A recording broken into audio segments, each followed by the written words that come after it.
Warahmatullahi wabarakatuh. Alhamdulillah alladzi bi ni'matihi tatimmu shalihat. Segala puji bagi Allah Jalla Jalaluh yang karena nikmatnya kebaikan-kebaikan menjadi sempurna. Yang karena rahmatnya niat-niat baik hamba dapat terlaksana. Yang karena karunia-Nya cita-cita dan keinginan serta apa yang diimpikan dapat menjadi kenyataan. Sejatinya la haula wala quwwata illa billah. Allahumma salli wa sallim ala abdika wa rasulika sayyidina wa maulana Muhammadin wa ala alihi wa ashabihi ajma'in. Amma ba'd. Jemaah rahimakumullah. Kembali kita berjumpa untuk belajar lagi. Dan belajar lagi.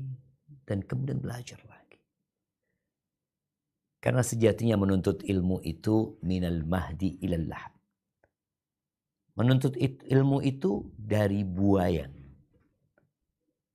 sampai ke liang lahat. Manusia mencari harta tak kenal lelah. Mencari kuasa tak kenal capek. Tapi menuntut ilmu banyak alasan. Dan terkadang kembali kepada ketidaktahuan dia. Bahwa sejatinya untuk mendapatkan dunia dan akhirat itu membutuhkan ilmu. Berapa banyak orang yang dalam hidupnya membuat pelanggaran. Kemudian pelanggaran lagi. Lalu ketika mendapatkan teguran dia beralasan aku nggak tahu, aku nggak ngerti.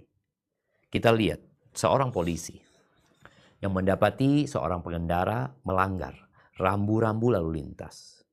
Dia ditangkap, dia diberhentikan, kemudian ditanya kenapa engkau melakukan itu. Jawab dia, aku nggak tahu, aku nggak ngerti, aku nggak paham. Kalau engkau nggak ngerti, jangan berkendara. Banyak di antara kita yang tidak mengerti rambu-rambu kehidupan. Maka jangan hidup. Ketika engkau mau hidup, dan mau melanjutkan perjalanan hidupmu, maka engkau harus belajar tentang rambu-rambu kehidupan. Sehingga engkau punya SIM, surat izin mengemudi, kemana engkau sejatinya akan pergi. Ahibati fillah, mahram. Iya, mahram ini dulu banyak orang yang menyebutnya muhrim. Karena sudah terbiasa ucapan muhrim, akhirnya menjadi sesuatu yang lumrah gitu. Mana muhrim? Kok nggak sama muhrimmu? Padahal muhrim itu artinya orang yang sedang berihram.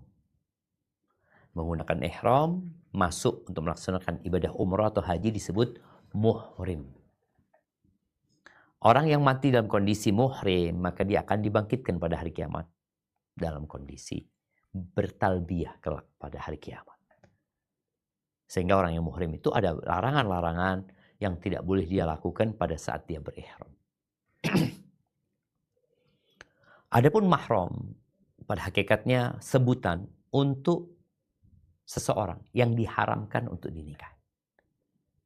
Mahram itu sebutan untuk seseorang yang haram untuk dinikahi.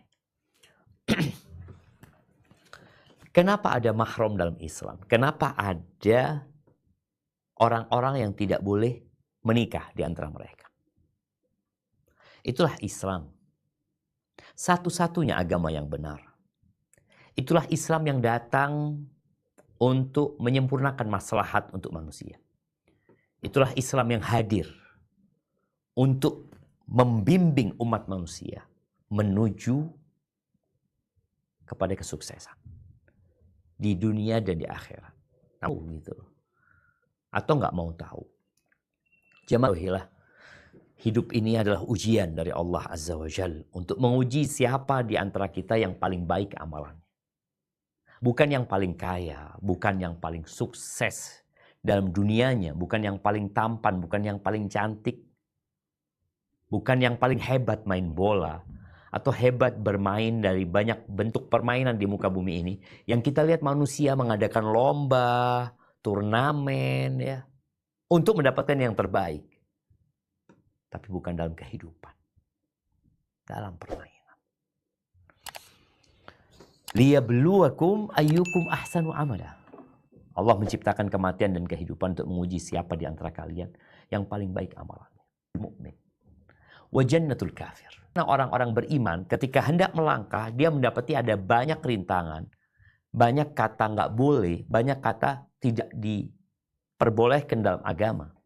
Sama seperti rambu-rambu dalam jalanan. Berapa banyak rambu-rambu yang menunjukkan tidak boleh. Tidak boleh berhenti, tidak boleh menyalip, tidak boleh menghidupkan klakson, tidak boleh menggunakan handphone, tidak boleh ngobrol ketika menyetir. Ada banyak aturan yang semua aturan ini dianggap oleh sebagian manusia memberatkan. Ada aturan yang berkaitan dengan lampu merah, ya, traffic lamp itu, ya. Lampu yang menunjukkan merah, nggak boleh jalan, kuning, hijau baru jalan. Loh, kenapa ada itu? Itu memberatkan, itu menyusahkan, itu membuat kita terlambat. Kan jalan-jalan kita, kenapa kita harus diatur seperti itu? Untuk keselamatan diri. Untuk keselamatan tubuh kita ikutin aturan yang ada itu. Bagaimana untuk keselamatan jiwa ragamu kelak di akhirat? Ya mau nggak mau harus ikut rambu-rambu yang ditetapkan dalam agama kita. Di antara fitnah terbesar adalah wanita buat kaum laki-laki. Allah Azza wa Jalla berfirman di surat Ali Imran ayat 14. Coba kita baca. Nah.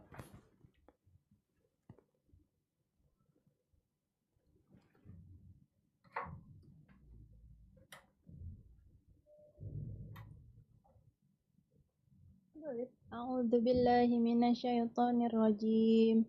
Bismillahirrahmanirrahim. Zuyyina lin-nasi hubbus syahawati minan nisa'i wal banina wal qanatiril muqantarati minadh dhahabi wal fiddati wal khaylil musawwamah wal an'ami wal harth. Dzalika mata'ul hayatid dunya. Wallahu indahu husnul ma'ab. Dijadikan indah bagi manusia aneka kesenangan yang berupa perempuan, anak-anak, harta benda yang bertimbun, tak terhingga berupa emas, perak, kuda pilihan, binatang ternak, dan sawah ladang. Itulah kesenangan hidup di dunia, dan di sisi Allah lah tempat kembali yang baik. Allahu Akbar. Telah ditumbuhkan di diri kita kecintaan kepada hal-hal yang menyenangkan tadi. Wanita. Tapi ada aturan ternyata. Ada perintah untuk menundukkan pandangan. Ini berkaitan dengan wanita. Berkaitan dengan anak. Ada aturannya juga. Kapan itu anak jadi milikmu, kapan itu bukan anakmu. Berkaitan dengan harta benda. Yang manusia kalau sudah rakus, dia lupa dengan aturan. Dia tidak kenal halal dan haram. Padahal hidup ini ujian. Dan kau tidak lama hidup di muka bumi ini. Fitnah wanita adalah fitnah terbesar buat kaum laki-laki. Bahkan Nabi SAW mengatakan, "Ma taraktu fitnatan asyadda au adarra ala rijal minan nisa." Aku belum pernah meninggalkan fitnah, ujian yang lebih berbahaya buat kaum laki-laki daripada wanita. Sehingga ada aturan nih, mahram. Kenapa harus ada mahram? Untuk menyelamatkan semuanya. Dan siapa mahram kita? Itu pembahasan kita. Di hadis yang diriwayatkan Imam Bukhari dan Muslim berkaitan dengan mahram.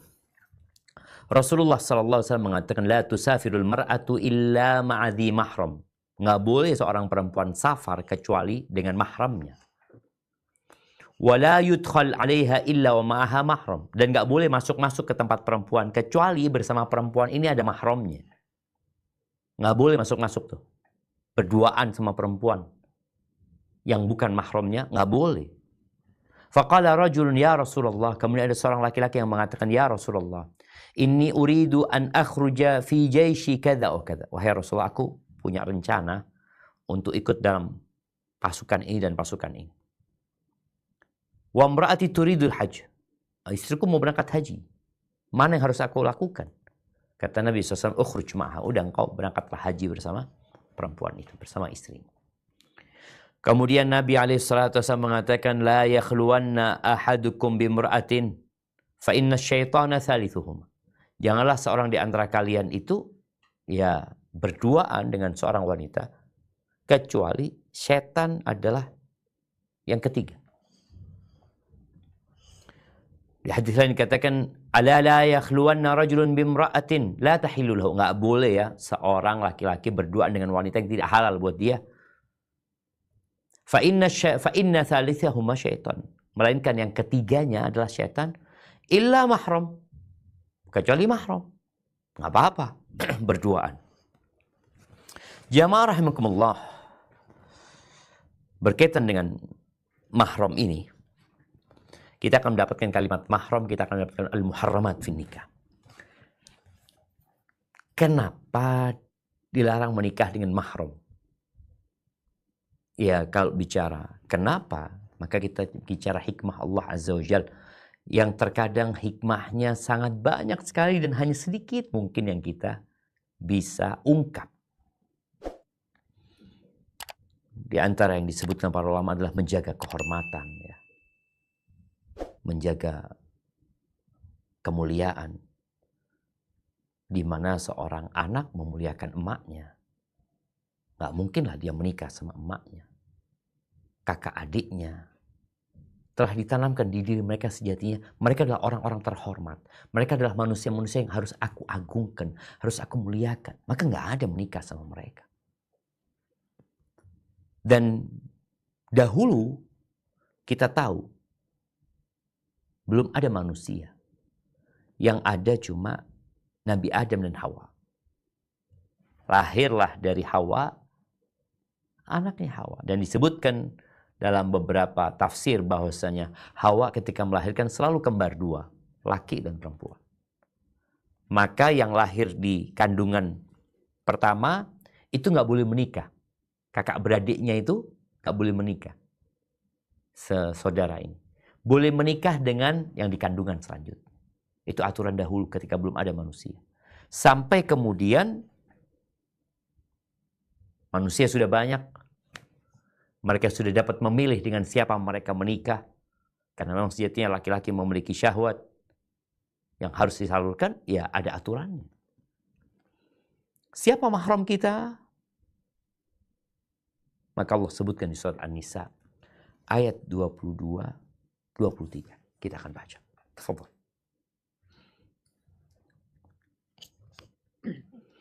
Bismillahirrahmanirrahim.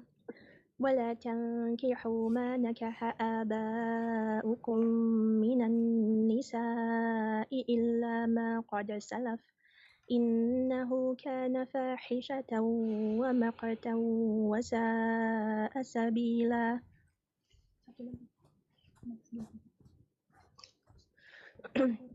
حرمت عليكم أمهاتكم وبناتكم وأخواتكم وعماتكم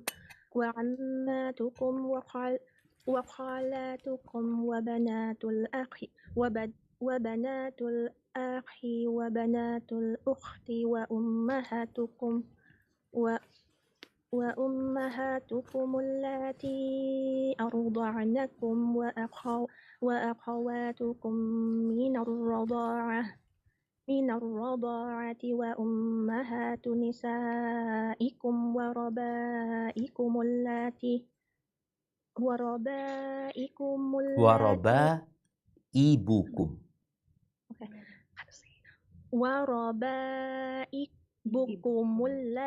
في حجوركم من نسائكم اللاتي دخلتم بهن فإن لم تكونوا دخلتم بهن فلا جناح عليكم وخلائل أبنائكم وحلائل أبنائكم الذين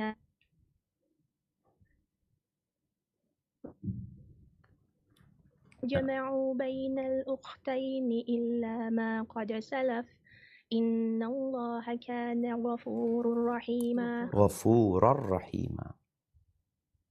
Jelaskan di sini bahwa istri ayah adalah mahram. Nggak boleh dinikahi.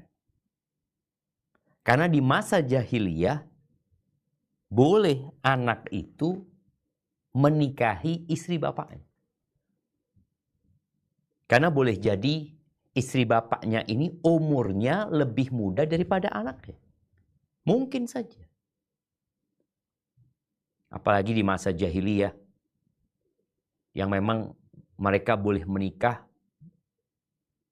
sampai ke 10 bahkan lebih. Maka ada sahabat Nabi radhiyallahu taala anhu yang masuk Islam, dia punya istri 10. Maka kata Nabi alaihi salatu wassalam, engkau ceraikan 6, engkau 4 saja yang boleh dalam agama. Nah, dulu di masa jahiliyah tadi, orang itu nikah sama istri bapaknya. Dia istri bapaknya cantik mungkin, baik lagi. Bahkan disebutkan ada seorang yang datang kepada Nabi SAW ya. Seorang wanita ini. Istrinya Abu Qais. Ketika Abu Qais meninggal dunia, anaknya Qais datang melamar istri bapaknya. Sering diungkapkan istri bapak itu ibu tiri. Padahal itu istri bapak. Diungkapkan ibu tiri. Ketika anak ini melamar ibu tirinya tadi, maka ibu tirinya ngomong, aku gimana mau nikah sama engkau? Aku anggap engkau itu anak gitu. Aku menganggap dirimu adalah anak gitu. Akhirnya sang ibu ini atau sang mantan istri bapaknya ini berangkatlah menjumpai Nabi SAW. Dia menyampaikan bahwa suaminya meninggal dunia dan putra suaminya datang melamar dirinya. Nabi SAW tidak memberikan jawaban. Beliau menyuruh perempuan itu pulang. Kemudian turunlah firman Allah yang baru saja kita baca. Di surat An-Nisa ayat 22. Bahwasanya kalian jangan menikahi yang dinikahi oleh bapak-bapak. Kecuali yang sudah pernah terjadi, sudah selesai. Tapi hukum ini berlaku untuk yang selanjutnya. Nggak berlaku mundur. Untuk yang selanjutnya, itu sudah yang selesai. Yang sudah pernah terjadi, yang nggak dianggap dosa. Tapi yang untuk selanjutnya nggak boleh. Illa ma qad salaf. Innahu kana fahisha. Itu perbuatan fahisha. Perbuatan yang dibenci, jalan yang buruk. Orang banyak wanita kok nikahin istri bapak. Ini menunjukkan bahwa termasuk mahram. Dan Abdullah bin Abbas radhiyallahu anhu meriwayatkan ya, bahwasanya ahlul jahiliyah, orang-orang di masa jahiliyah itu mengharamkan semua yang diharamkan oleh Allah Azza wa Jalla, yang bentar lagi kita akan baca, kecuali 2 yang mereka tidak mengharamkannya. Yang pertama istri-istri ayah mereka, yang kedua poligami dengan kakak dan saudara. Dengan kakak beradik. Dia nikahin kakaknya, nikahin adiknya. Itu tidak boleh dalam Islam. Tapi di jahiliyah mereka melakukan itu. Dan subhanallah, ini bukan perkara yang ringan ya. Ini jalan yang buruk sekali. Dan sesuatu yang seharusnya tidak terjadi. Baik. Kemudian apa saja atau siapa saja yang jadi mahram kita? Yang tadi ketika kita bicara safar, kita boleh safar sama dia, kita boleh berduaan sama mereka. Siapa saja sih? Nah, kita akan baca arti terjemahan dari ayat 23 di surat An-Nisa. Silahkan. Dari saudara-saudaramu yang Diharamkan atas kamu menikahi ibu-ibumu, anak-anak perempuanmu, saudara-saudara perempuanmu, saudara-saudara perempuan ayahmu, saudara-saudara perempuan ibumu, anak-anak perempuan dari saudara laki-lakimu, anak-anak perempuan dari saudara perempuanmu, ibu yang menyusuimu, saudara-saudara perempuan sesusuan, ibu, istri-istri ibu istri-istrimu atau mertua, anak-anak perempuan dari istrimu atau anak tiri yang dalam pemeliharaanmu, dan istri yang telah kamu campuri. Tetapi jika kamu belum bercampur dengan istrimu itu dan sudah kamu ceraikan, tidak berdosa bagimu menikahinya, dan diharamkan bagimu istri-istri anak kandungmu atau menantu, dan diharamkan pula mengumpulkan dalam pernikahan dua perempuan yang bersaudara, kecuali kejadian pada masa yang telah lampau. Sesungguhnya Allah adalah Maha Pengampun lagi Maha Penyayang. Barakallahu fiik. Ahibati fillah, di ayat yang baru saja kita baca, Allah menjelaskan siapa yang tidak boleh dinikahin. Kita akan mulai dari yang pertama. Sebentar.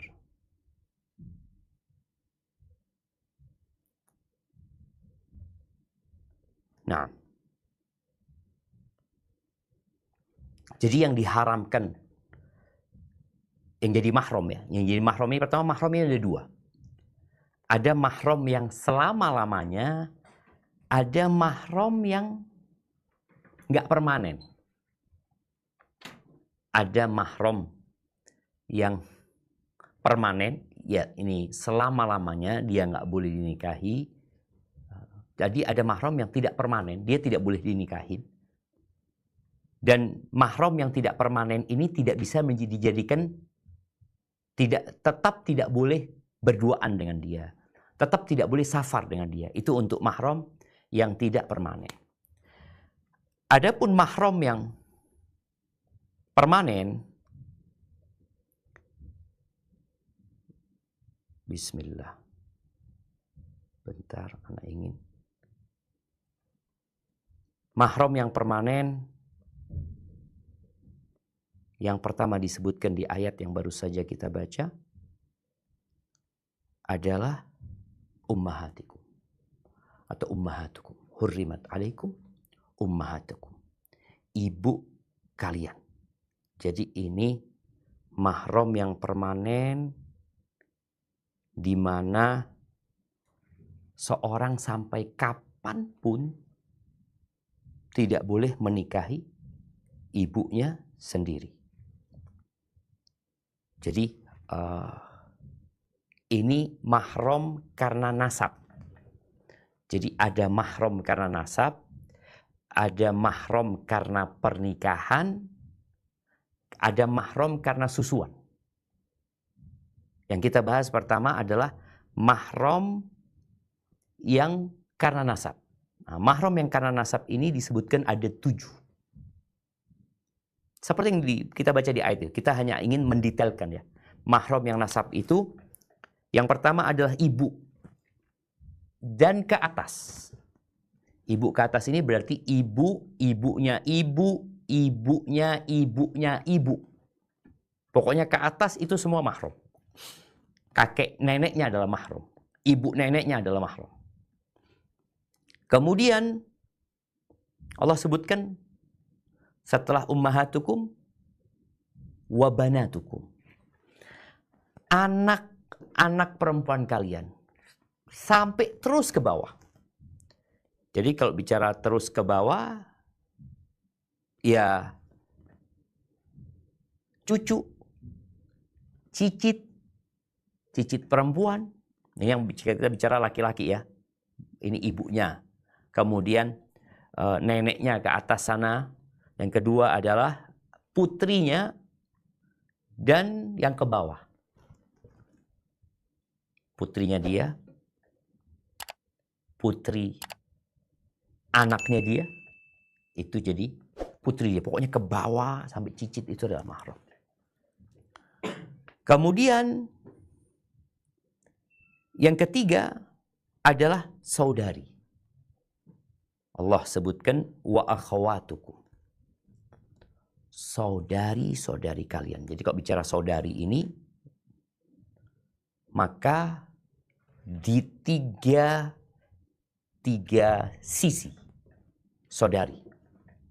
Disebutkan saudari kandung, atau saudari seibu, atau saudari sebapak. pokoknya saudarimu. Ini yang kita bicara diharamkan karena nasab ya. Saudari-saudarimu. Saudari sekandung, saudari sebapak atau saudari seibu. Baik. Kemudian Allah sebutkan itu yang ketiga. Yang keempat, wa ammatukum. Amma ini adalah bibi, tapi dari ayah. Di bahasa Arab itu dibedakan. Anda nggak tahu di bahasa Indonesia, kayaknya enggak ya. Jadi bibi dari ayah. Baik ini bibi kandung atau nggak kandung. Tadi sebapak atau seayah atau seibu. Bibi dari jalur ayah.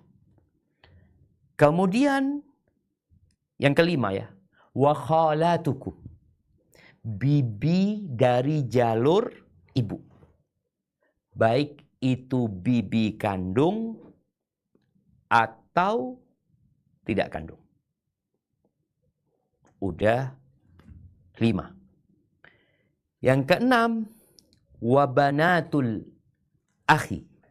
Keponakan, anaknya saudara laki-laki.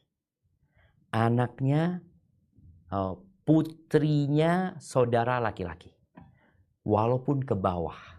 Jadi kalau kita punya keponakan, kemudian keponakan ini menikah, punya anak, maka anak keponakan kita mahram sama anak mahram.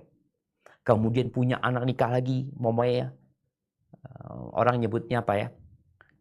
Cicit keponakan, umpamanya, atau cucu keponakan. Itu mahram sama. Kemudian yang ketujuh, wabanatu al-ukhti. Ini yang ketujuh.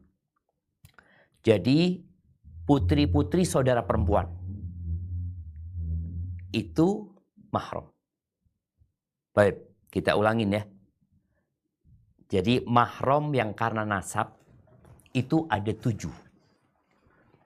Yang pertama adalah ibu ke atas, putri kita ke bawah, saudari-saudari kita, baik itu kandung, sebapak, seibu.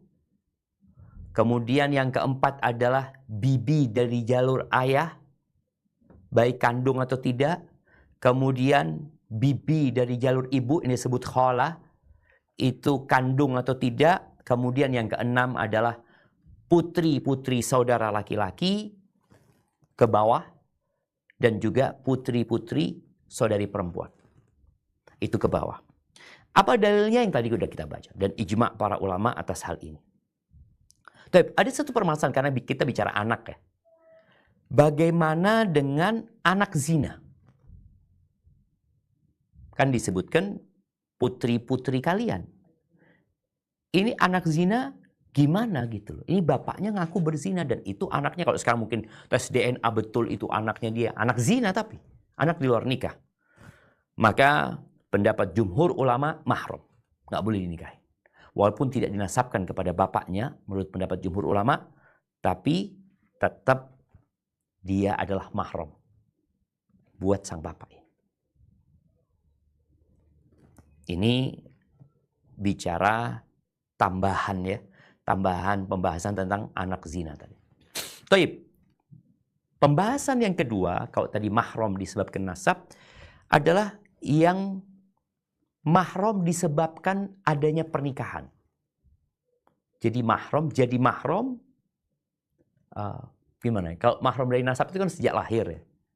Ada mahram yang terjadi di tengah perjalanan kehidupan. Disebabkan adanya pernikahan. Yang pertama adalah wa ummahatu nisaikum. Di ayat yang tadi kita baca juga sama. Yaitu ibunya istri. Ibunya istri setelah sang suami ini ngumpulin putrinya. Nah, ibunya istri setelah dia masuk sama putrinya. Itu jadi mahram. Nah, wa ummahatu nisaikum yang Allah sebutkan ya. Apabila sudah masuk sama putrinya, maka jadi mahram. Bagaimana kalau belum masuk? Kalau sudah kumpul sama putrinya, ibunya jadi mahram. Bagaimana kalau belum masuk dengan putrinya ini? Di sini ada khilaf di antara para ulama. Tapi jumhur ulama berpendapat sejatinya ibunya istri itu jadi mahram dengan akad saja. Dengan akad nikah. Umpamanya anak menikah dengan putrinya Ibu Nur umpamanya. Ana baru akad nikah, qabiltu nikaha wa tazwi bil mahril madhkur, sudah akad nikah, subhanallah putrinya meninggal dunia. Apakah ana boleh nikah sama ibu yang janda ini umpamanya? Nggak boleh. Jadi dengan ayat yang tadi kita baca, wa ummahatu nisaikum, dan ibu istri-istri kalian itu sekedar akad nikah itu haram sudah. Nggak boleh menikahi ibunya. Walaupun tadi putrinya meninggal dunia, anak belum kumpul sama perempuan itu, dia meninggal dunia. Kemudian ya kadang-kala nih anak, ya sudah putrinya nggak ada, emaknya nggak apa-apa, umpamanya nggak boleh. Dengan sekedar akad, maka itu sudah jadi mahram. Itu ibunya istri. Jadi sekedar akad nikah haram. Kemudian juga yang kedua, yang mahram karena pernikahan adalah putrinya istri. Putrinya istri. Ini secara sepakat 4 mazhab itu berpendapat kalau putrinya istri itu baru haram kalau sang laki-laki ini ngumpulin emaknya. Ngumpulin istrinya. Mamanya Ana tadi Ibu Nur, mamanya Ana menikah sama janda Ibu Nur, punya anak namanya Aisyah. Ana menikah sama Ibu Nur, kalau Ana masuk ngumpulin Ibu Nur, sepakat putrinya jadi haram buat Ana, mahram. Baik putrinya ini dirawat di rumah ibunya atau dirawat di tempat bapaknya atau sama orang lain. Ini pendapat jumhur ulama secara sepakat itu mahram. Kalau ana belum kumpul sekedar akad nikah sama ibunya. Ana akad nikah sama ibunya, kemudian kok ana nggak tertarik sama ibunya, lebih tertarik sama anaknya. Boleh nggak menikah anaknya? Kalau sudah kumpul sama emaknya nggak boleh. Tapi kalau belum kumpul sama emaknya, diperbolehkan. Karena Allah menyebutkan di ayat yang tadi kita baca, waraba'ibukumul lati fi hujurikum min nisaikumul lati dakhaltum bihinna. Dari istri-istri kalian sudah masuk. Tapi kalau kalian belum ngumpulin, belum dukhul, maka masih boleh menikahi putrinya. Ini pembahasan yang agak detail yang berkaitan dengan anaknya istri. Tadi kalau ibunya istri itu jadi mahram sekedar akad. Kalau anaknya istri jadi mahram kalau sudah dukhul sama ibunya ini. Baik, kemudian yang ketiga, ingat yang anaknya istri, astagfirullah, bukan anaknya istri. Yang ketiga, istrinya anak. Istrinya anak. Allah menyebutkan di surat An-Nisa juga ayat 23 tadi, wa halailu abnaikumul ladzina min aslabikum. Ibunya istri dengan sekedar akad, anaknya istri jadi mahram kalau sudah dukhul sama emaknya. Yang ketiga, istrinya anak kita. Anak punya anak, dia punya istri. Kemudian anak-anak meninggal atau anak-anak menceraikan istrinya, apakah boleh anak menikah dengan mantan istrinya anak-anak, nggak boleh. Itu termasuk mahram. Mahram yang selamanya. Ini kita bicara mahram yang selamanya. Jadi istrinya anak itu mahram selamanya. Asalkan anaknya ini anak kandung. Karena dulu di masa jahiliyah, istrinya anak angkat pun mahram. Rasulullah SAW menikah dengan istrinya Zaid bin Harithah.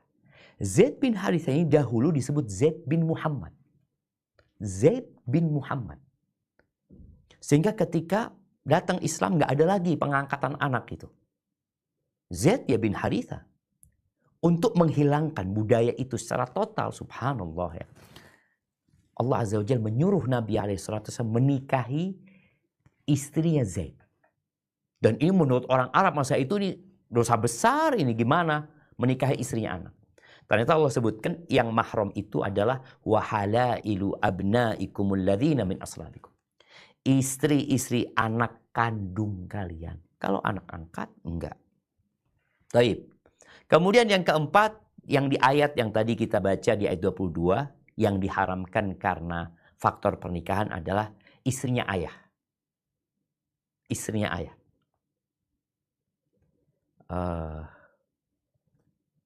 Ibunya istri, anaknya istri, ibunya istri, anaknya istri, istrinya anak, istrinya bapak.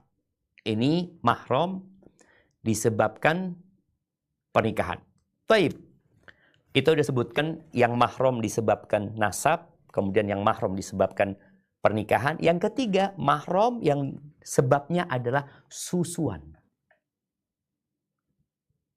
Maka ya Allah sebutkan di ayat tadi, wa ummahatukumul lati arda'nakum, dan ibu-ibu kalian yang menyusui kalian, wa akhawatukum minar radha'ah, dan saudara-saudara atau saudari-saudari sesusuan. Itu mahram.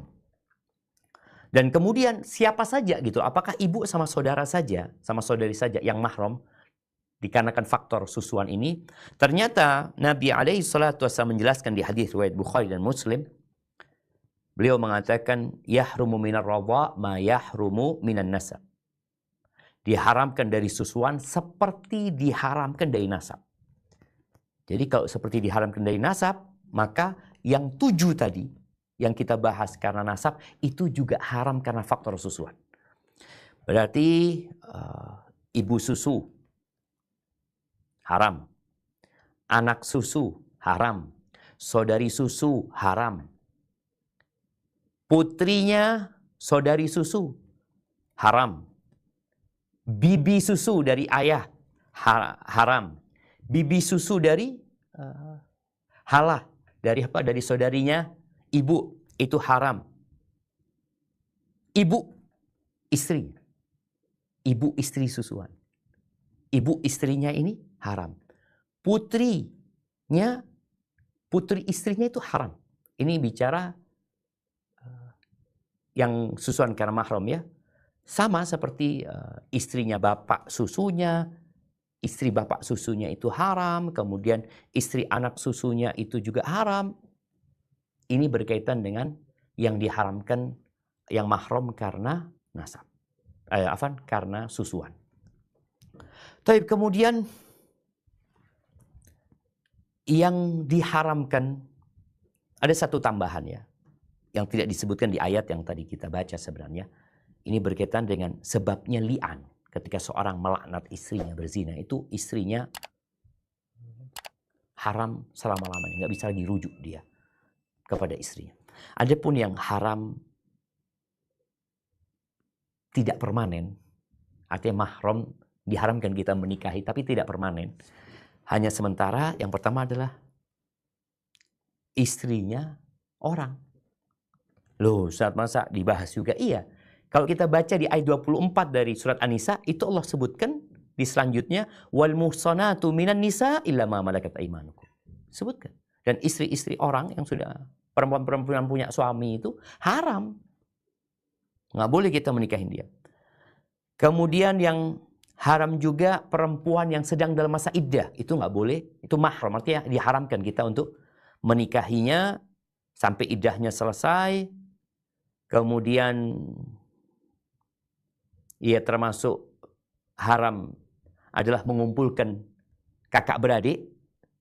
Jadi ketika ana menikah dengan istri ana, kakaknya haram buat ana untuk dipoligami, digabungkan. Tapi bukan mahram yang kita boleh kumpul berduaan sama dia, enggak. Begitu pula mengumpulkan keponakan sama amatinya. Ana nikah sama istri ana, dia punya amati, ana nggak boleh mengumpulkan. Itu mahram yang muakkad, yakni mahram yang tidak permanen ya. Apa istilah tidak permanen itu? Temporer ya, yang temporer seperti itu. Taib, kemudian terakhir jamaah, apa yang boleh dilihat oleh mahram? Setelah kita tahu mahram itu siapa, ingat kita sekarang apa yang boleh terlihat oleh mahram ini? Oleh mahram yang permanen, yang selama-lamanya. Allah berfirman di surat An-Nur ayat 31, coba kita baca. Nah. A'udzu billahi minasyaitonir rajim. Wa qul lil mu'minati yaghdudna min absarihinna wa yahfazna furujahunna wa la yubdina zinatahunna ولا يبدين زينتهن إلا ما ظهر منها وليضربن بخمورهن على جيوبهن ولا يبدين زينتهن إلا لبعولتهن أو آبائهن أو آباء بعولتهن أو آبائهن أو آباء بعولتهن أو أبنائهن أو أبناء بعولتهن أو إخوانهن أو أبنائهن أو أبناء بعولتهن أو إخوانهن أو بني إخوانهن أو بني أخواتهن أو بني إخوانهن أو بني أخواتهن أو نسائهن أو ما ملكت أيمانهم أو التابعين غير أولي الإربة من الرجال أو الطفل الذين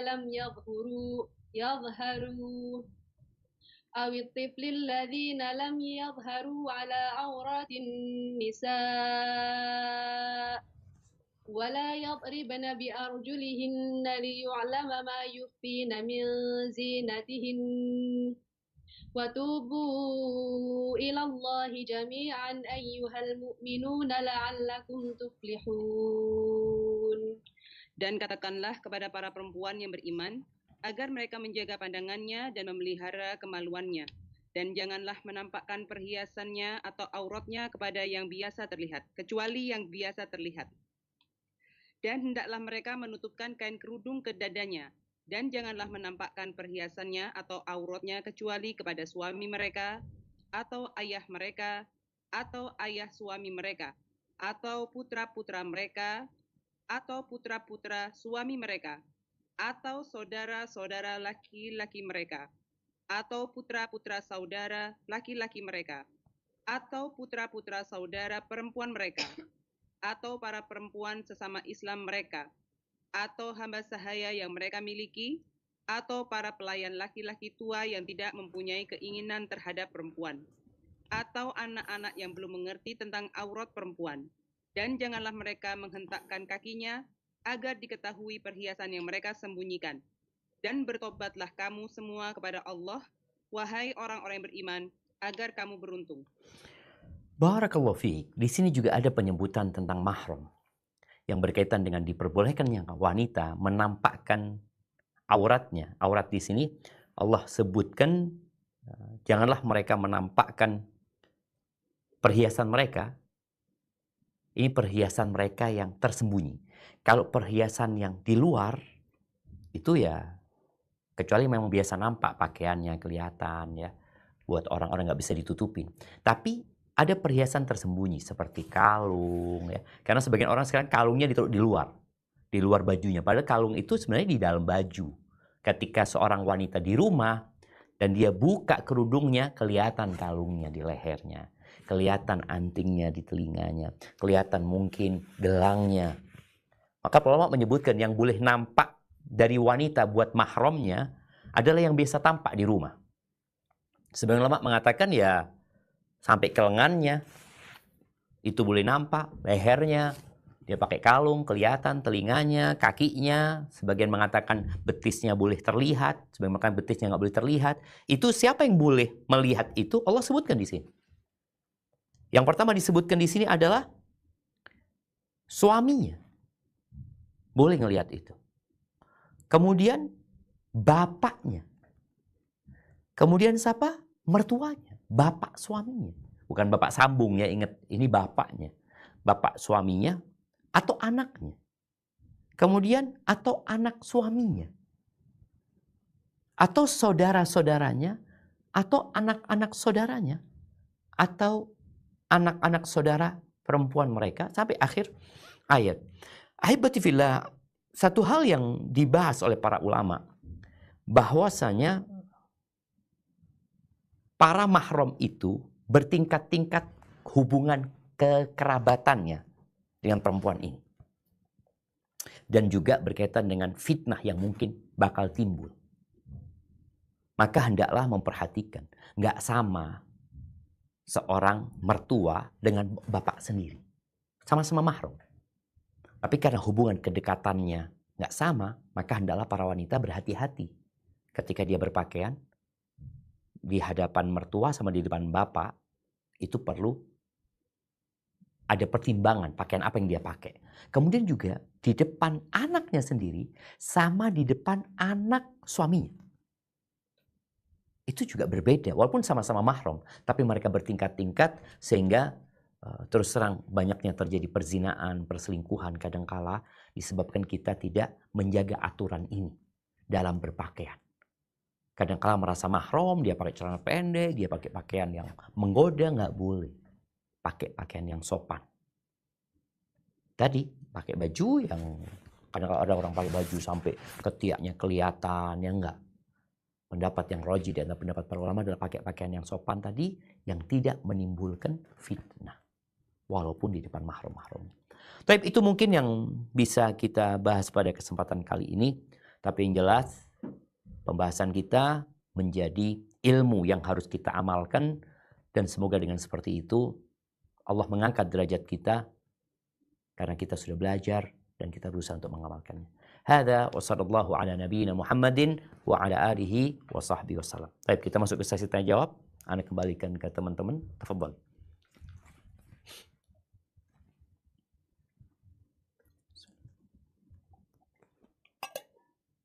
Barakallahu fiik Ustaz, kami dari Brisbane. Naam, tafadhali. Ya. Ketika ada proses ta'aruf untuk menikah itu Ustadz, apa saja yang boleh terlihat oleh calon suami atau pihak keluarga suami untuk melihat calon istrinya Ustadz? Jazakumullah khairan. Barakallahu fikum. Baik, di sini ada dua orang yang melihat. Yang pertama adalah calon suami. Yang kedua, keluarga calon suami. Pertama ketahuilah kalau keluarga calon suami ini perempuan, ya sudah, dia sesama perempuan. Aurat perempuan sama perempuan, itu boleh dilihat. Kalau bersama calon suami, apa yang boleh dilihat? Memang ada khilaf di antara para ulama dalam hal ini. Ana melihat pendapat yang lebih pertengahan di antara mereka adalah melihat yang memang membuat dia tertarik dengan perempuan ini. Apa yang biasanya membuat dia tertarik? Ya wajahnya, rambutnya umpamanya, kemudian kakinya mungkin sampai betis, dia mau lihat betis perempuan itu karena ada, maaf mungkin ada perempuan yang betisnya besar ya, karena betis itu menunjukkan tentang postur tubuh perempuan tersebut. Jadi pakaian rumah lah, dia pakaian rumah, silahkan dinadhor, tapi syarat nadhor itu juga nggak sembarangan. Yang pertama memang ada niatan menikah dengan perempuan ini. Yang kedua, ada harapan diterima. Ada niatan dan berharap kayaknya cocok, ana Dan kemudian ada harapan diterima. Tapi kalau kau yakin nggak mungkin diterima, ya udah jangan nazar. Karena engkau nazar sesuatu yang haram sebenarnya. Nazar kepada perempuan yang tadi disebutkan itu haram sebenarnya hukumnya, tapi diperbolehkan karena ada hajat, ada keperluan. Karena dikhawatirkan kalau dia nggak nazar, nanti rumah tangganya nggak harmonis, akhirnya terjadi perceraian, itu tidak diinginkan. Keluarga laki dari calon mempelai nggak boleh lihat apa-apa, nggak boleh. Karena yang mau menikah ini si laki satu ini aja yang boleh ngelihat tadi, nazar syar'inya itu. Adapun buat yang perempuan silahkan, ada hal-hal yang memang ingin dilihat secara khusus ya. Anak ingat kadang kala perempuan itu punya aib ya, punya aib, maaf mungkin ada cacat sejak lahir di pundaknya ada sesuatu ya, seperti itu. Oh biar keluarganya yang perempuan yang lihat, kemudian bisa menjelaskan. Tapi penting ya, nazar ini penting karena walaupun nggak wajib nazar itu, Nabi SAW menganjurkan.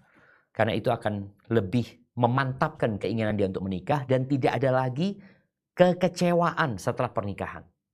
Dengan ngelihat yang ingin dilihat. Dia ingin lihat, aku kepingin lihat rambutnya istriku itu kayak apa sih. Karena kan ada perempuan yang rambutnya lurus. Sedangkan laki-laki ini aku nggak suka perempuan rambut lurus ya. Dia suka rambutnya yang gelombang umpamanya. Atau ada yang sebaliknya seperti itu. Maka tadi diperbolehkan melihat ke perempuan itu atau ke calon istri dia itu, dia dengan pakaian rumahnya yang sopan. Hadza wallahu a'lam bissawab. Assalamualaikum Ustaz, pertanyaan dari Ford. Waalaikumsalam warahmatullahi wabarakatuh. Assalamualaikum Ustaz. Waalaikumsalam warahmatullahi wabarakatuh. Tanya tentang pernikahan. Apakah seorang laki-laki muslim bisa menikah dengan seorang non-muslim? Dan apakah mereka menikahnya secara Islam atau tidak? Terus begini, kalau kita dapat undangan yang menikah ini beda agama antara muslim sama non muslim, itu kita mesti gimana ya Ustaz? Terima kasih Ustaz. Assalamualaikum. Waalaikumsalam warahmatullahi wabarakatuh. Iya, berkaitan dengan menikah dengan non muslim, ada beberapa perincian dalam masalah ini. Apabila wanitanya muslimah, maka insya Allah kita semua faham ya. Seorang muslimah tidak boleh menikah dengan non-muslim. Ini masalah insya Allah disepakati oleh para ulama. Walaupun ada usaha dari beberapa orang-orang liberal yang seakan-akan ingin menunjukkan keindahan Islam, bahwasanya nggak apa-apa, padahal ini masalah bukan masalah yang baru dan sudah selesai dibahas oleh para ulama. Jadi kalau wanita muslimah nggak boleh menikah dengan non-muslim. Tapi laki-laki muslim boleh menikah dengan wanita ahlul kitab. Wanita ahlul kitab. Tidak semua non-muslim, tapi khusus menikah dengan wanita ahlul kitab, yaitu dari kalangan Nasara atau dari kalangan Yahudi. Dengan catatan wanita itu wanita baik-baik ya, bukan seorang pezina, bukan seorang pelacur yang dia nikahin. Tapi wanita baik-baik cuma dia non-muslim. Boleh menikah dengan wanita non-muslim. Siapa yang menikahkan? Ya bapaknya dia, karena dia sama-sama dia non-muslim, ya bapaknya non-muslim, bapaknya yang menikahkan. Beda kalau anak itu muslimah, bapaknya non-muslim. Bapak yang kafir nggak bisa jadi wali buat anaknya yang muslimah. Tapi kalau sama-sama kafir ya mereka saling mewarisi di antara mereka, mereka dapat menjadi wali. Dalilnya apa? Dalilnya Allah sebutkan di surat Al-Ma'idah ya, ayat 4. Di ayat 5, afwan. Al-Ma'idah ayat 5. Mohon ditampilkan. Surat Al-Ma'idah ayat 5. Surat Al-Ma'idah ayat 5. Di sini Allah menjelaskan, itu diperbolehkan, dihalalkan. Kita nggak boleh ya sembarangan mengatakan ini halal, ini haram. Siapa kita? Kita ini hamba. Hendaklah kita mengikuti aturan. Sebagaimana seorang tadi kita bicara rambu-rambu lalu lintas, engkau harus ikut aturan yang ada, bukan engkau ngarang. Baik, kita akan baca. Tafadhal. Nah.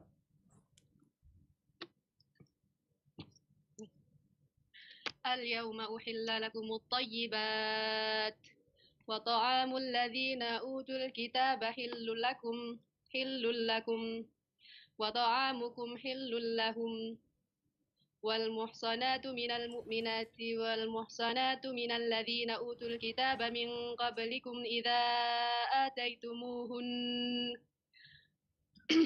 إذا آتيتموهن أجورهن محسنين غير مسافحين ولا متخذي أخدان ومن يكفر بالإيمان فقد حبط عمله وهو في الآخرة من الخاسرين.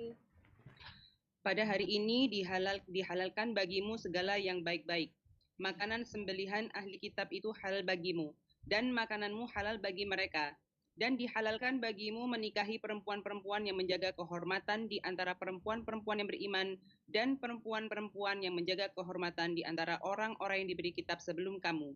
Apabila kamu membayar mas kawin mereka untuk menikahinya, tidak dengan maksud berzina, dan bukan untuk menjadikan perempuan piaraan.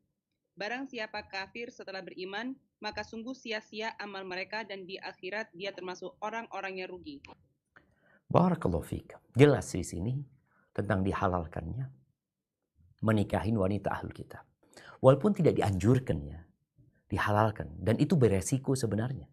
Karena Nabi SAW ketika memberikan arahan kepada para sahabat, wanita dinikahin karena 4 hal. Yang keempat karena faktor agamanya. Gimana kau menikah dengan ahlul kitab? Bagaimana dengan anak-anakmu nantinya? Ada banyak yang jadi pertimbangan. Harapannya memang dia itu masuk Islam nanti ketika suaminya memberikan contoh yang baik ya. Ya Allah jemaah ya. Ini para istri juga ya.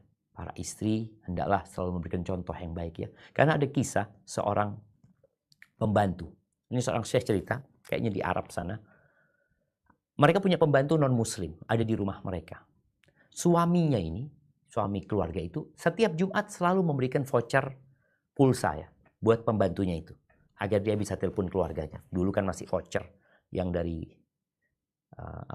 card yang digesek tuh ya. Setiap Jumat dia kasih. Setelah bertahun-tahun, akhirnya suami lagi pulang, istrinya ngomong, ada satu hal yang menakjubkan di rumah kita. Apa? Pembantu kita mau masuk agamamu, kata dia. Gimana ceritanya? Dia ngomong, aku mau masuk ke agama suamimu, kata dia. Loh, agama suamiku sama dengan agamaku, kata dia. Enggak sama, kata dia. Enggak sama.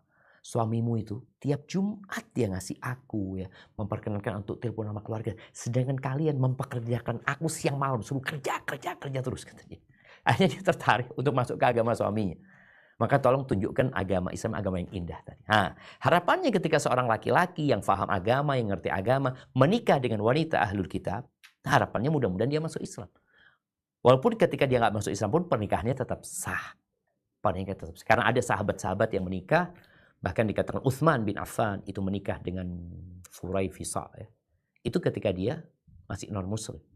Tapi kemudian dia masuk Islam nantinya dan menjadi seorang muslimah yang kuat. Kalau kita diundang sama saudara kita yang muslim, yang menikah dengan non-muslim, boleh kita datang. Karena kita diundang sama saudara kita. Selama di tempat acara itu tidak ada kemungkaran. Alhamdulillah. Seperti itu. Hadza wallahu a'lam bissawab. Barakallahu fiik Ustadz dari Sydney. Naam, tafadhali. Wa fiik wa barak. Begini Ustadz, misalnya bapak kita yang umurnya udah tua gitu ya Ustadz, di atas 80 tahun, mau menikah dengan perempuan sekitar umur 50-60 misalnya Ustadz. Tapi bapak kita ini udah tua Ustadz, terus kalau secara kasat mata pantasnya tidak kumpul gitu ya Ustadz. Lah, apakah anak-anaknya ini menjadi mahram istrinya bapak? Karena nggak mungkin nanya gitu Ustadz. Dalam artian nggak mungkin nanya apa? Melihat rambut, nanya masa bapak kumpul enggak gitu kan nggak mungkin ya Ustaz. Maksudnya loh, gini, kalau tunggu, istrinya bapak itu mahram, mau kumpul nggak kumpul, istrinya bapak itu mahram.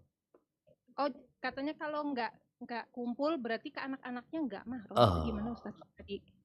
Jadi bicara dukhul, masuk ya. Ini bicara masuk itu pokoknya udah sekamar ya, di kamar itu sebagai suami istri.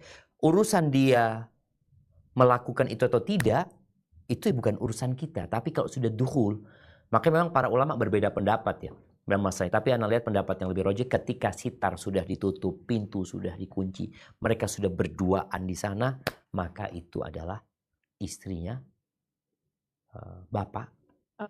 Iya. Seperti itu. Baik, Ustaz. Kirain iya, oke. Jazakallah khair. Iya, jadi nggak perlu diperiksa.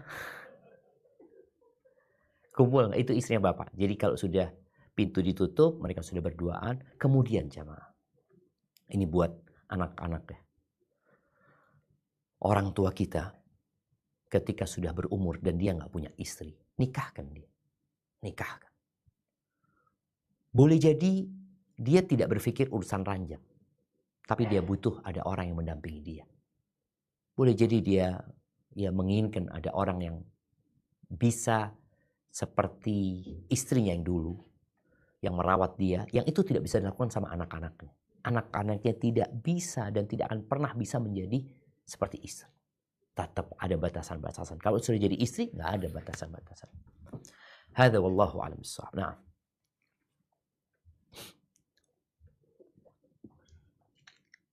Assalamualaikum warahmatullahi wabarakatuh. Waalaikumsalam warahmatullahi wabarakatuh. Kami dari Al-Ihya di Melbourne. Ada pertanyaan ini Pak Ustadz. Nah. Misalkan ibu saya menikah kedua kalinya. Terus apakah istri dari kakak saya itu mahram dan boleh bersalaman atau buka jilbab di depan bapak tiri saya? Bapak sambung gitu ya? Iya, bapak sambung.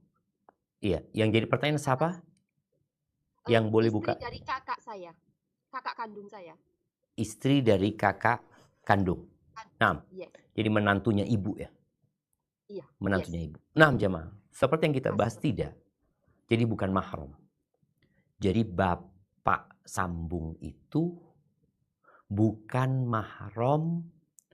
Oh, bukan itu. Bahasanya kalau kita sebutkan bapak sambung, akhirnya jadi kok kayak bapak ya. Enggak, dia itu adalah suaminya ibu. Apakah suaminya ibu mahram sama menantunya ibu? Enggak. Mereka bukan mahram. Dia mahram sama anak-anaknya ibu, iya. Tapi tidak mahram sama istri-istri mereka. Jadi dia mahram sama anaknya ibu. Bapak itu mahram sama yang bertanya tadi, mahram. Kemudian mahram sama anak-anaknya yang lainnya, tapi sama menantu maka tidak mahram. Hadza wallahu a'lam bissawab. Nah.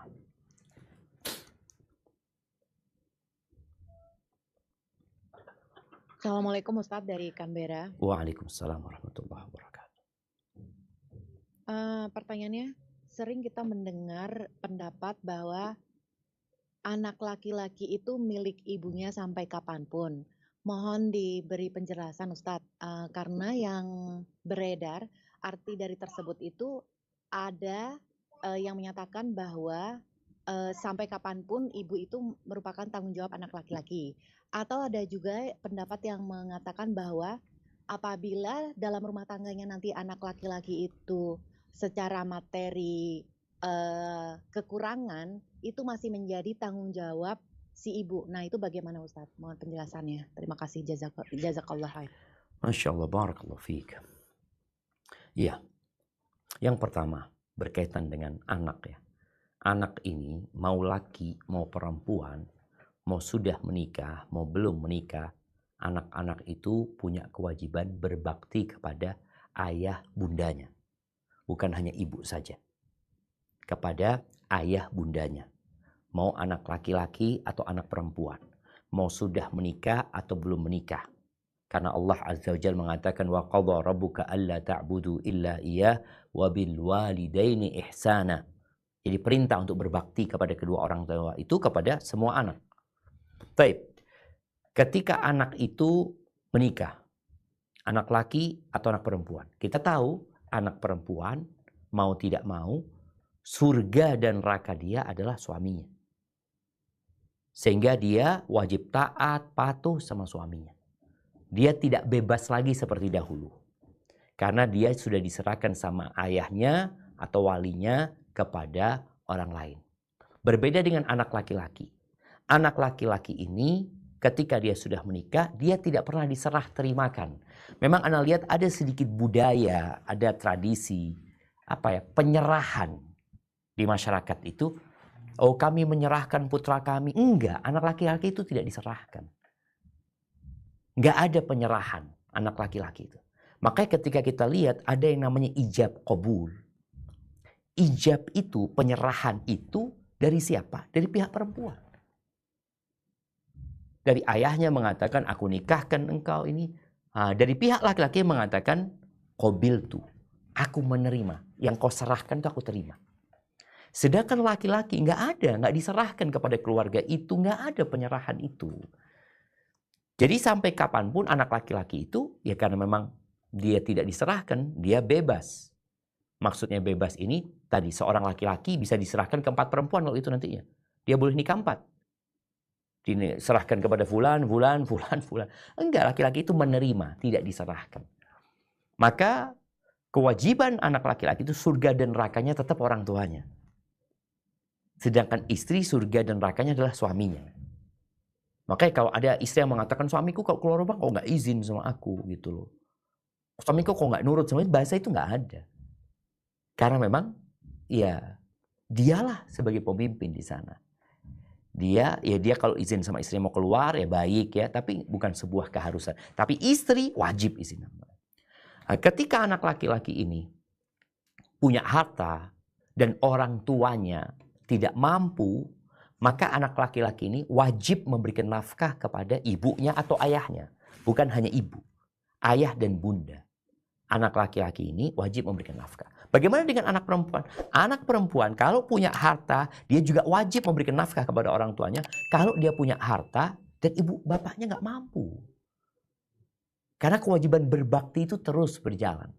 Momet 4 bersaudara. 3 perempuan 1 laki. Yang laki ini nggak mampu. Jangan ngasih nafkah orang tua. Ngasih nafkah istrinya dia juga kurang-kurang. Maka kalau 3 anak perempuan ada yang mampu, maka dia tetap punya kewajiban berbakti sama orang tuanya, memberikan nafkah kepada orang. Ketika dia punya kemampuan. Ya. Ini bicara punya kemampuan. Ketika tidak mampu ya enggak lah. Sama juga yang laki ketika dia tidak punya kemampuan, ya sudah. Dia punya kewajiban memberikan nafkah kepada istrinya. Jadi kalau ditanya mana yang lebih utama, memberikan nafkah kepada orang tua, bapak atau kepada istri? Lebih wajib kepada istri. Nafkah. Setelah istri diberikan nafkah, engkau punya kelebihan, berikan kepada orang tuamu. Kenapa? Karena perempuan itu diserahkan kepadamu, engkau jadi tanggung jawab. Full terhadap perempuan yang jadi istri. Ketika nggak mampu, apakah orang tua wajib membantu? Iya, bapak ibu ini. Kalau ngelihat anak-anaknya nggak mampu, laki sama perempuan sebenarnya. Dan dia punya kelebihan harta, maka hendaklah berbuat baik kepada mereka, membantu mereka. Tapi jangan sampai membantu mereka yang akhirnya memanjakan mereka dan mengantarkan mereka sampai nggak bisa kerja. Itu yang berbahaya. Hada wallahu a'lam bishawab. Nah. Assalamualaikum warahmatullahi wabarakatuh, Ustaz. Waalaikumsalam warahmatullahi wabarakatuh. Nah. Dari KL, Ustaz. Tafadhal.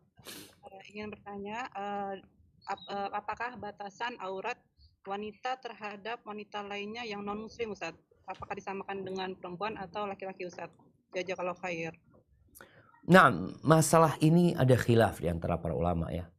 Berkaitan dengan ayat yang tadi kita baca di surat An-Nur ya. Di ayat 31. Di mana Allah Azza wa Jalla menyebutkan au nisaihim atau wanita-wanita mereka. Apakah wanita-wanita mereka ini khusus buat wanita muslimah saja?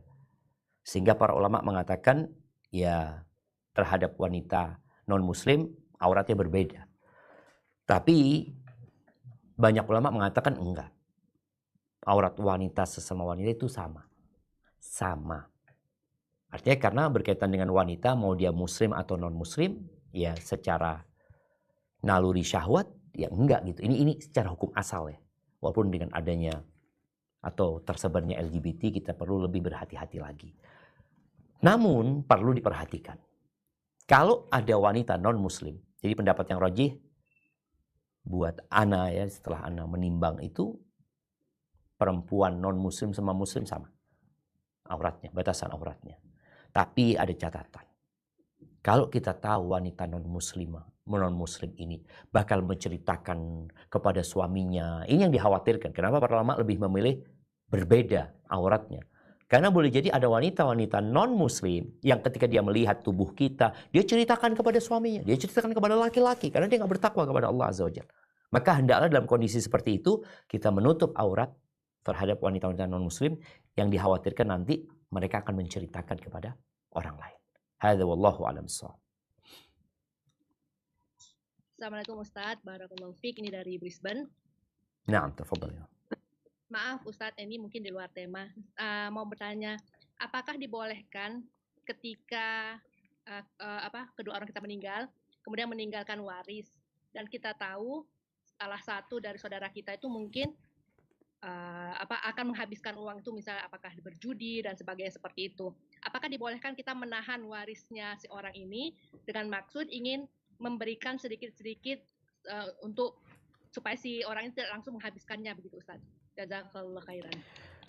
Allahu akbar, barakallahu fiik. Ya jemaah. Jadi kalau bicara hajar, jadi ada dalam bahasa agama kita itu hajar artinya menahan seorang yang bodoh. Allah mengatakan wala tu'tus sufaha amwalakum allati ja'alallahu lakum qiyaman warzuquhum fiha. Kalian jangan berikan harta kalian kepada orang-orang bodoh. Ini berkaitan dengan waris sebenarnya kepada anak-anak yatim. Jangan dikasih harta kalau mereka masih bodoh. Ketika mereka masih bodoh, kalau dikasih harta ini dia habiskan, maka kita nggak boleh memberikan harta itu kepada mereka. Perlu adanya pelatihan, bukan pelatihan ya, percobaan. Para ulama menyebutkan, jadi anak-anak yatim tadi, yang ahli waris itu. Walaupun sebenarnya ulama mengatakan, kalau dia sampai tua, belum ngerti tentang uang, dan dia akan menghambur-hamburkan uang itu, maka tetap perlu adanya penahanan. Memang sebenarnya proses itu nanti boleh jadi dari pengadilan ya, yang menahan uang tersebut. Tapi kalau memang tidak ada pengadilan itu, boleh jadi dari pihak keluarga yang mungkin memang melihat anak ini kalau dikasih uangnya, maka akan habis buat judi. Maka boleh dari pihak keluarga menyelamatkan harta tersebut. Jadi dia tetap dikasih hartanya sesuai dengan yang dia butuhkan. Sampai dia waras, sampai dia ngerti, baru diberikan hartanya. Wallahu a'lam, seperti itu yang Anda fahami.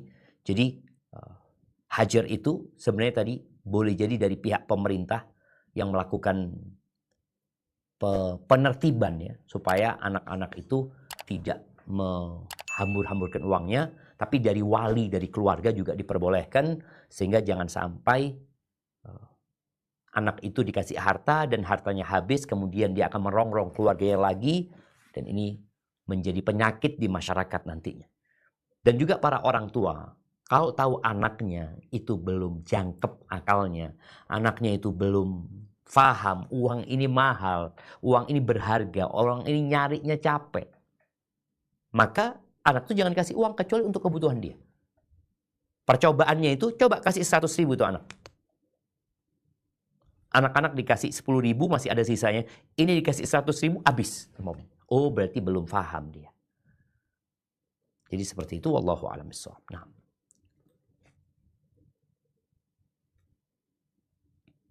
Assalamualaikum Ustaz. Pertanyaan kedua dari Waalaikumsalam warahmatullahi wabarakatuh. Ahlan wa sahlan.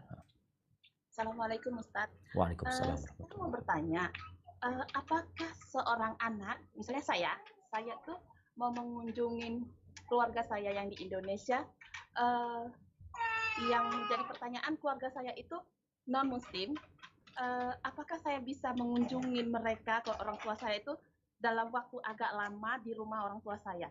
Yang saya khawatirkan itu, kalaulah saya tinggal di rumah orang tua saya mengkhawatirkan kontaminasi dengan barang ataupun gimana gitu.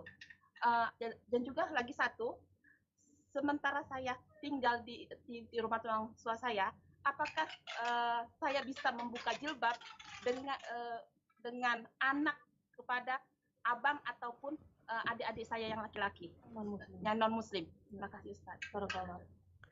Masya Allah, barakallahu fikum. Nah, ahibati fillah, berkaitan dengan berziarah ke tempat orang tua atau keluarga, menyambung silaturahim di antara mereka ada orang-orang yang non-muslim umpamanya, maka jadikan silaturahmi, tetap ada silaturahmi. Dengan harapan orang itu mengenal Islam, dia tahu agama ini agama yang indah ya. Kita tahu bagaimana Umar bin Khattab ya, bagaimana dia terus berbuat baik kepada saudaranya yang masih kafir, dengan harapan memang masuk Islam orang-orang tersebut ya.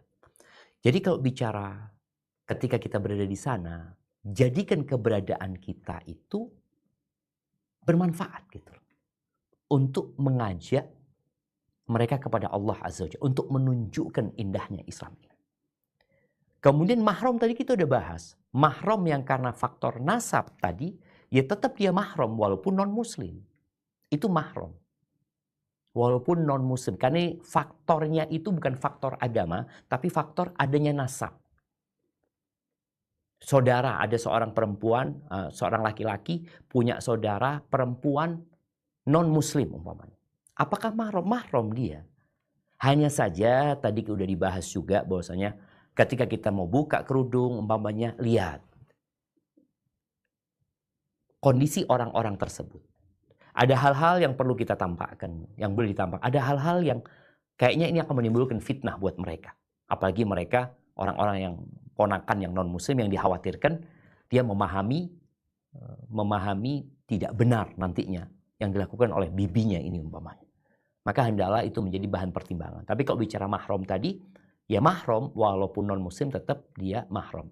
Hanya saja untuk bicara menampakkan diri kita, safar sama mereka umpamanya, ada pertimbangan-pertimbangan lain yang perlu dipikirkan sebelum melakukan hal itu. Karena terkadang fitnah yang berbahaya terjadi. Hadza wallahu a'lam bissawab. Nah. Barakallahu fiik Ustadz dari Sydney Ustadz. Naam, tafadhali. Begini Ustadz, ini katanya zaman sekarang ini di sosial media ada orang mendonorkan air susu gitu ya Ustadz. Wallahu a'lam alasannya apa, tapi ada aja gitu yang ngambil donor air susu itu. Nah, kalau nanti ada kemungkinan kita nggak tahu one day jadi saudara sepersusuan tapi berjodoh, itu gimana Ustadz? Gimana cara ininya? Barakallahu. Masya Allah, barakallahu fiik. Iya jemaah, kemarin di Dewan Fatwa Perhimpunan Al-Irsyad itu kita sempat membahas masalah Bank ASI ya. Bank ASI yang akhirnya fatwa yang dikeluarkan itu tidak merekomendasikan. Karena memang dikhawatirkan terjadinya permasalahan yang tadi ditanyakan. Pemahroman yang nggak jelas nantinya. Kalau nanti menikah sesama saudara susu gimana. Kecuali memang ada penataan dan penertiban untuk memastikan semua itu. Kalau tadi ada yang donor, maka bagaimana supaya kita terhindar? Maka kita jangan ambil itu donor. Kecuali dia mencatat. Yang dapat air susunya ini siapa? Oh, aku kasihkan ke fulan. Dicatat sama dia. Alhamdulillah sekarang mudah sekali untuk mencatat. Dan kita tahu yang menjadi mahram itu kalau 5 kali susuan ya. 5 kali susuan. Maka dicatat sehingga kita bisa tahu. Tapi kalau kita nggak anak kayaknya ragu, soalnya dia juga tidak mencatat. Kita jangan akhirnya ambil air susu yang didonorkan itu, enggak. Karena masih ada pilihan lainnya. Dan Ana berharap ya, ke depan ini, sekarang ini ada yang namanya daycare ya. Daycare itu tempat penitipan anak ya. Kalau boleh jadi nanti di daycare itu ada ibu susu yang memang digaji untuk menyusui. Ibu susu inilah yang nanti akan mencatat fulan termasuk saudara susunya, dicatat sama dia. Sehingga dia dapat bukan hanya dapat air susunya, tapi juga dapat menyusunya. Yang di situ ada manfaat dan hikmah ya yang besar sekali. Hadza wallahu a'lam bissawab. Tapi kita ke pertanyaan terakhir sepertinya, tafadhol. Assalamualaikum warahmatullahi wabarakatuh. Waalaikumsalam warahmatullahi wabarakatuh. Nah. Kita dari Melbourne, Pak Ustadz. Ini ada pertanyaan. Misalkan kita sedang tidak di rumah, tapi kita habis sholat duhur, Kemudian menjelang sholat asar kita belum batal wudhunya. Terus apakah kita boleh berwudhu kembali tapi kita tidak usah atau diperbolehkan membasuh telapak kaki kita saja atau bagaimana Pak Ustadz? Soalnya di sini tempat berwudhu tuh sangat jarang, susah ditemukan. Begitu. Masya Allah, barakallahu fiik. Masya Allah. Naam jamaah. La yuhafid al-wudu illa mu'min ya. Tidaklah menjaga wudu kecuali seorang yang beriman ya. Dia benar-benar menjaga wudunya supaya sempurna, supaya terjaga. Baik. Bagaimana dengan pertanyaan tadi yang diajukan? Di dalam agama kita disunnahkan memperbaharui wudu. Sahabat bertanya kepada Nabi SAW.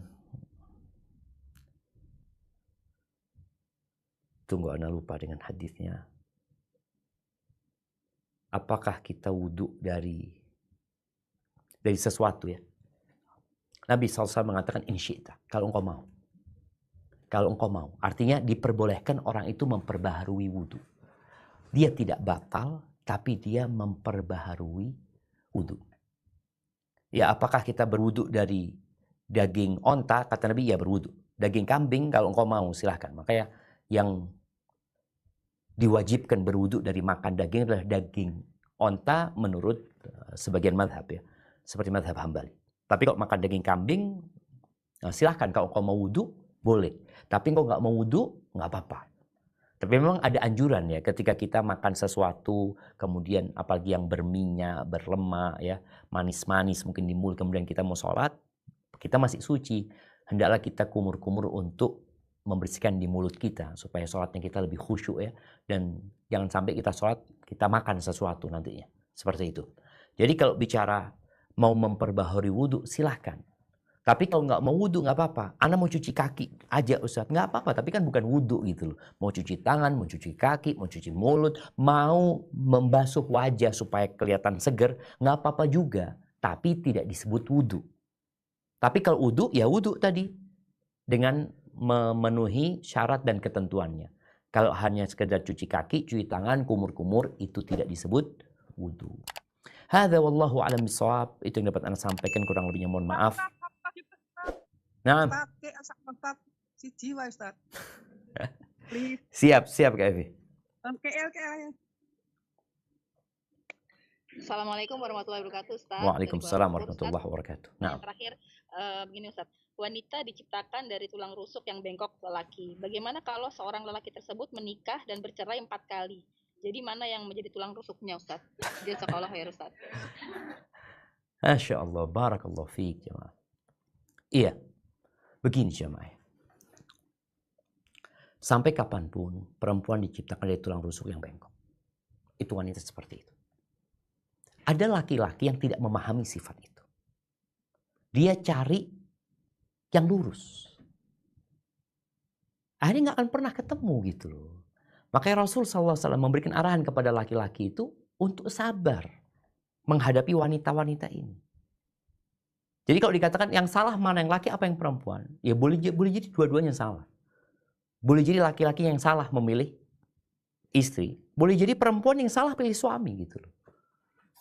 Karena dalam agama kita nggak ada pemaksaan dalam pernikahan, nggak boleh dipaksa juga gitu. Jadi ada laki-laki memang yang dia kurang penyabar, ada perempuan yang juga dia lupa kalau suaminya seperti itu. Ada suami yang temperamental, perempuan ini udah tahu. Dan suaminya ini nggak mau paham tentang istrinya yang bengkok. Akhirnya ribut terus. Tapi ada yang istri tahu dengan suami yang temperamental sehingga dia bisa meletakkan dirinya, rumah tangganya selamat.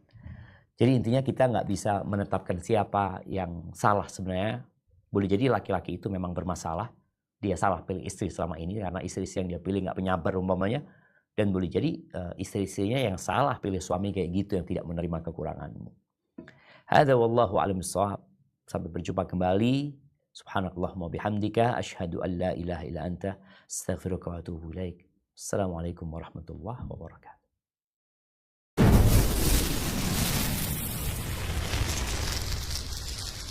Samase, it's different.